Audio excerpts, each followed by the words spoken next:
hukum daerah cukup dengan SK saja. Karena kalau kita pakai perda, Pak, itu prosesnya panjang, melelahkan, dan banyak mengeluarkan cuan. Betul ya, Pak? Makanya selamat pagi, salam sejahtera buat kita semua. Yang saya hormati Dinas PMD Kabupaten 50 Kota, dalam ini Pak Riki. Yang saya hormati dari ATR BPN Pusat yang dikomandai oleh Pak Bomitra beserta rekan-rekan, BPN Kantor Wilayah Provinsi yang hadir, beserta rombongan Kantor Pertanahan 50 Kota yang hadir, beserta rombongan. Yang saya hormati dari rombongan Universitas Andalas, dosen kita yang mulia Pak Indradin beserta rombongan. Yang saya muliakan juga Bapak Kepala Wali Nagari, Kepala Bamus beserta staf, dan yang sangat saya muliakan para datuk-datuk, nini mama, bunda gandung, cerdik pandai yang hadir dalam kegiatan yang saya kira luar biasa, Pak. Karena apa? Saya sibuk, tapi saya ingat ilmu pemasaran. Ilmu pemasaran itu ada dua, keinginan dan kebutuhan.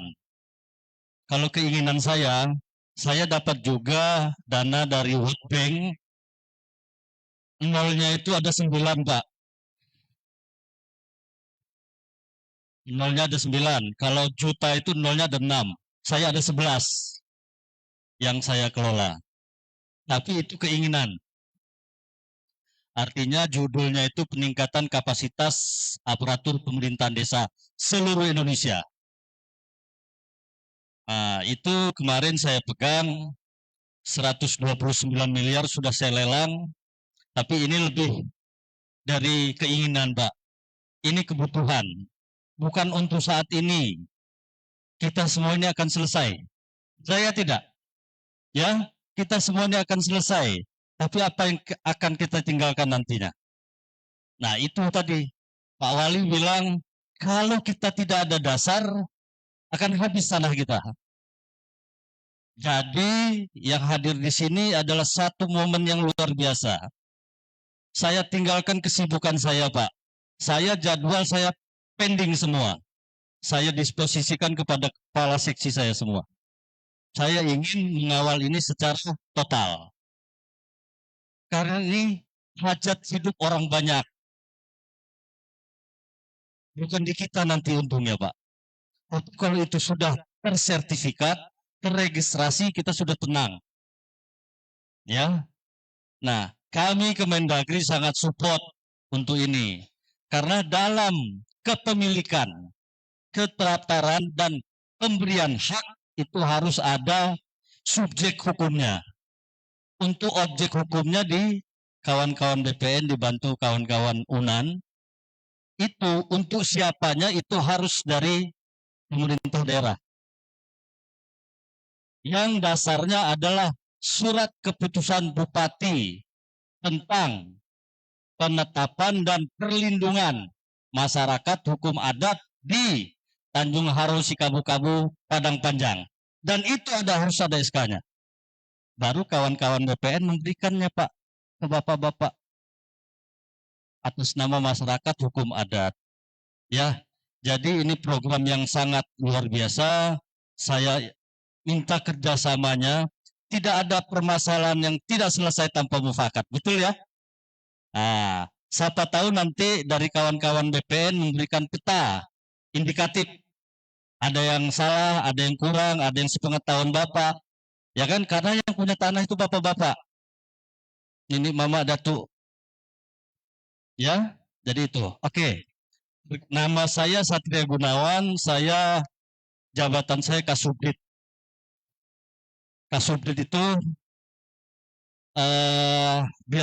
biar tahu juga, Pak, dalam pemerintahan kementerian lembaga, itu yang paling tinggi di Direktorat Jenderal itu namanya Dirjen.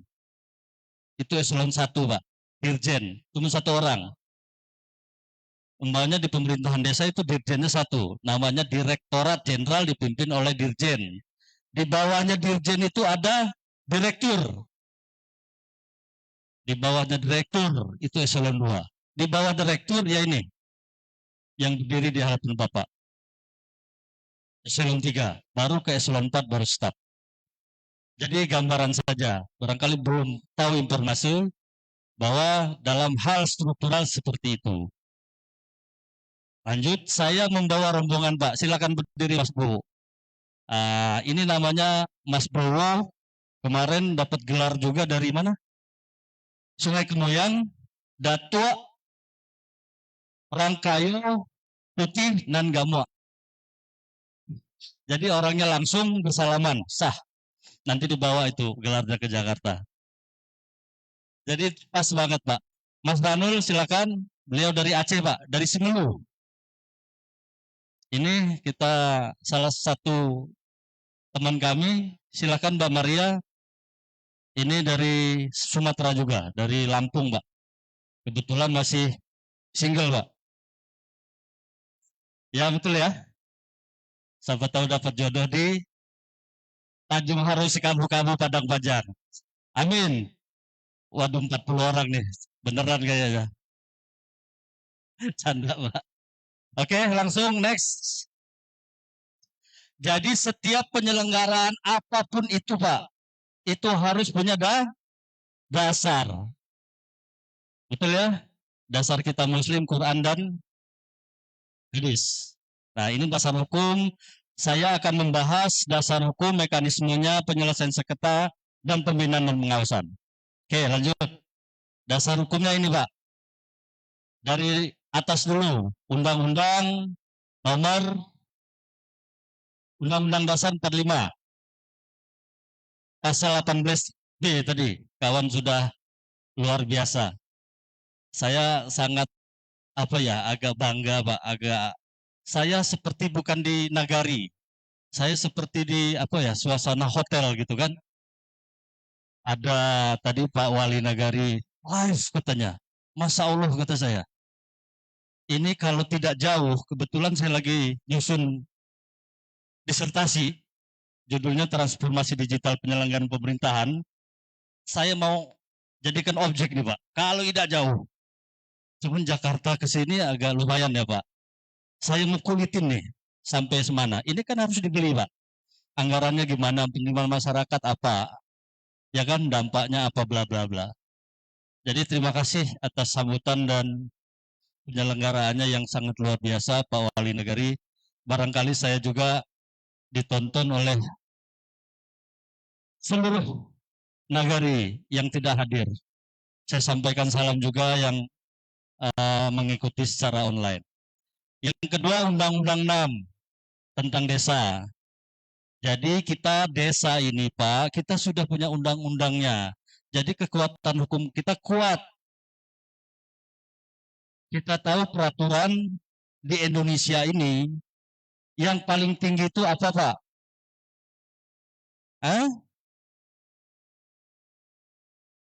Urutannya Undang-Undang 45. Ya, itu paling nomor 1 Pak. Baru kedua undang-undang. Ya, baru ketetapan MPR. Tinggi mana Pak? Peraturan presiden atau peraturan pemerintah?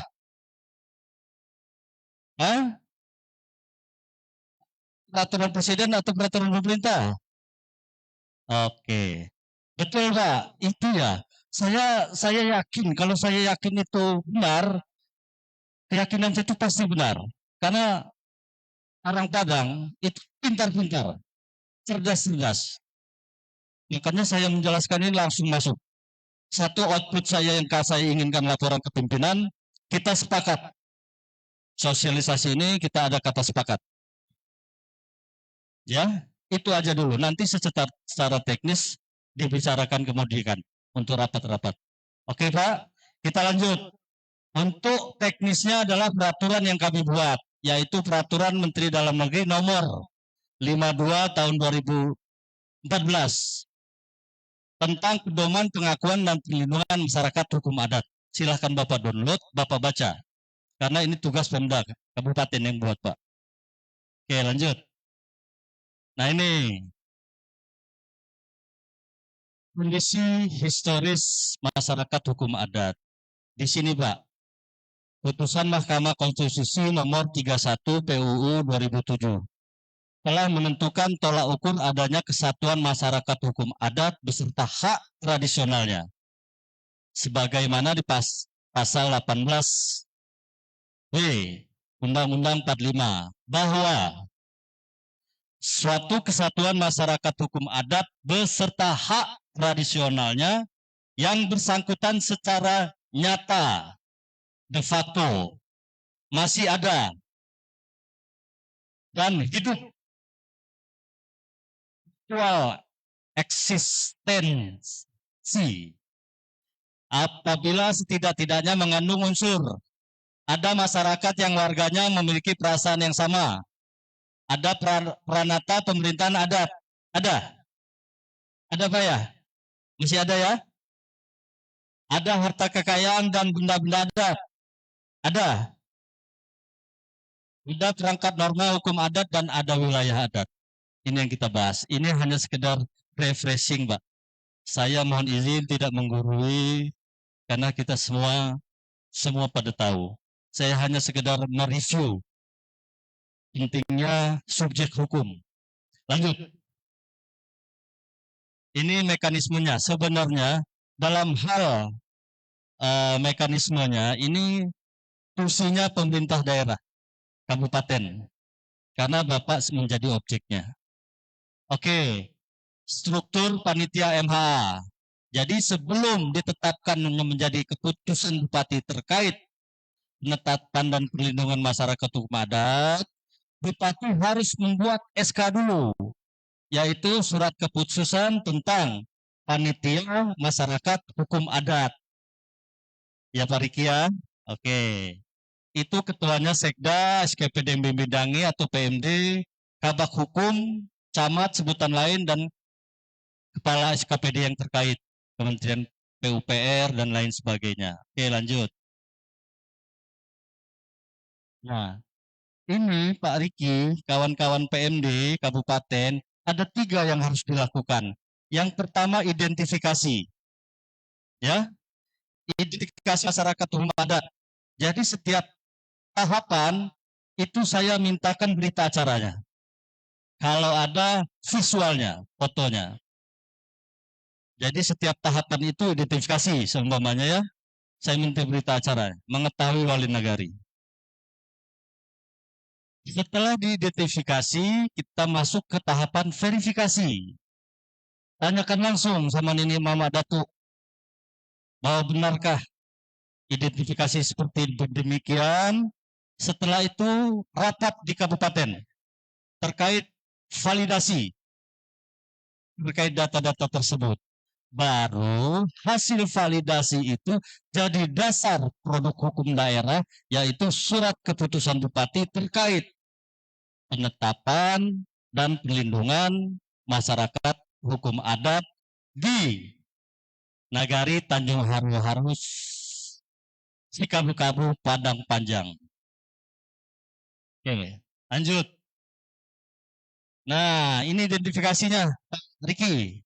Langkah pertama, sejarah masyarakat hukum adatnya. Oke, yang kedua, wilayah adatnya. Yang ketiga, hukum adatnya. Yang keempat, benda-benda adatnya. Yang kelima, terakhir ada kelembagaan. Strukturnya. Ada ketua, sekretaris, bendahara, dan lain sebagainya. SK-nya lampirkan. Oke, lanjut. Nah, ini Pak. Jadi setelah fase itu, tidak serta-merta jadi Pak. Hasil identifikasi dilakukan verifikasi dan validasi oleh panitia MH untuk diumumkan kepada bapak-bapak. Kembali diumumkan nih Pak oleh kawan-kawan pemerintah kabupaten. Ini hasil identifikasi kami. Bagaimana? Selama 1 bulan. Di situ bapak-bapak diberikan kewenangan untuk menyanggah, menambah, dan mengurangi hasil validasi itu sesuai dengan kesepakatan. Tapi kesepakatan ini Mama, Dikan itu harus ada berita acaranya. Jadi kawan-kawan pemerintah daerah itu ada dasar untuk merubahnya. Oke. Setelah itu ditetapkan pengakuan dan perlindungan masyarakat hukum adat ditetapkan oleh keputusan Bupati 50 kota. Baru itu subjeknya, Pak.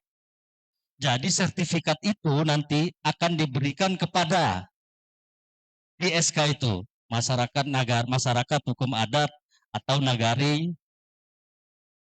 Nanti kita diskusi terkait itu nanti pemberian nama di sertifikat. Oke, setelah itu